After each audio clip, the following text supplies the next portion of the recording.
Assalamualaikum warahmatullahi wabarakatuh.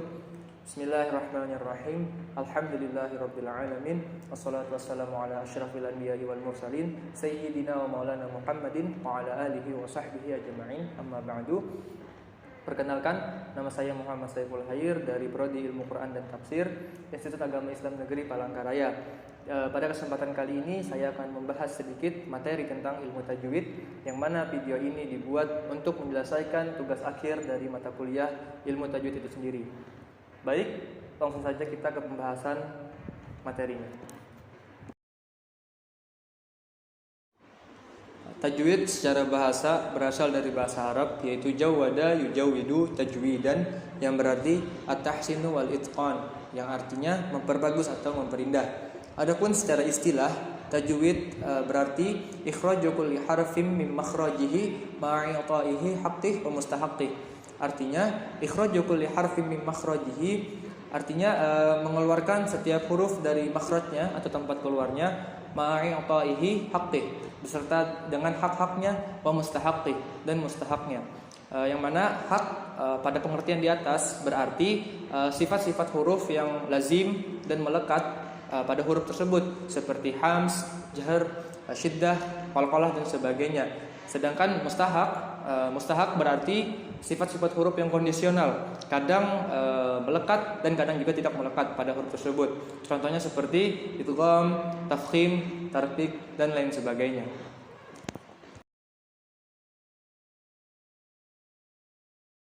Hukum mempelajari ilmu tajwid adalah fardu kifayah. Artinya, apabila ada sebagian muslim yang telah mempelajari ilmu ini, maka kewajiban tersebut gugur terhadap muslim lainnya. Di lain sisi, kita juga diperintahkan untuk membaca Al-Quran secara baik dan benar, yang mana hukum membaca Al-Quran secara baik dan benar adalah fardu ain, artinya kewajiban bagi setiap kaum muslimin. Nah, Al-Jazari berkata dalam nazamannya, wal akhdhu bi tajwidi hadmul lazim man lam yujawwidil qur'ana athim li'annahu bihil ilahu anzala wa hakadha minhu ilaina wasala. Yang artinya wal akhdhu bi tajwidi hadmul lazim, membaca Al-Quran dengan tajwid ialah wajib. Malam yujawwidil qur'ana athim, dan barang siapa yang membaca Al-Quran tanpa ilmu tajwid maka ia berdosa. Li'annahu bihil ilahu anzala, karena dengan tajwidlah Allah menurunkan Al-Quran, wa hakadha minhu ilaina wasala, dan dengan tajwidlah Al-Quran itu sampai kepada kita. Nah, dasar atau dalil kita diperintahkan untuk mempelajari ilmu tajwid adalah Quran surah Al-Muzammil ayat 4, yaitu warattilil Qur'ana tartila, yang artinya dan bacalah Quran secara tartil. Nah, kata tartil pada ayat tersebut ditafsirkan oleh banyak ulama sebagai membaca secara perlahan-lahan, secara fasih, pas tanda wakafnya dan tepat pengucapan hurufnya, yang mana apabila ini dilaksanakan maka memudahkan kita untuk merenungi, menghayati, dan merasakan ayat demi ayat yang kita baca. Seseorang pernah bertanya kepada Ali bin Abi Thalib radhiyallahu anhu tentang kata tartil pada ayat tersebut. Lalu Ali bin Abi Thalib radhiyallahu anhu menjawab, at-tartilu tajwidul huruf wa ma'rifatul wuquf, yang artinya tartil adalah memperbagus bacaan huruf dan mengetahui waqaf. Nah, dari penjelasan-penjelasan di atas dapat kita ambil kesimpulan bahwa mempelajari ilmu tajwid adalah wajib, yang mana kita diperintahkan untuk membaca Al-Quran secara baik dan benar oleh Allah Subhanahu wa taala, dan kita tidak dapat membaca Al-Quran secara baik dan benar kecuali dengan mempelajari ilmu tajwid itu sendiri.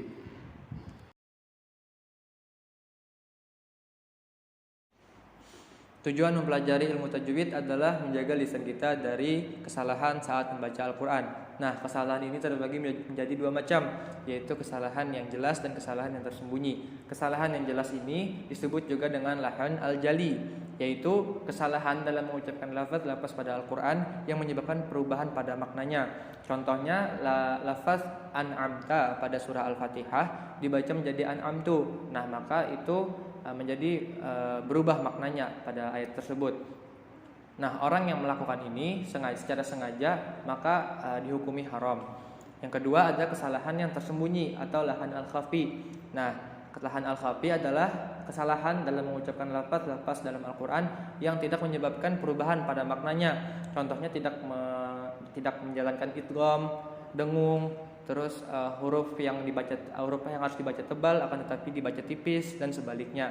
Nah, maka orang yang melakukan ini dihukumi makruh dan ada juga yang menghukuminya haram.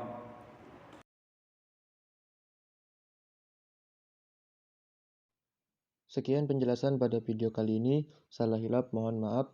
Wassalamualaikum warahmatullahi wabarakatuh.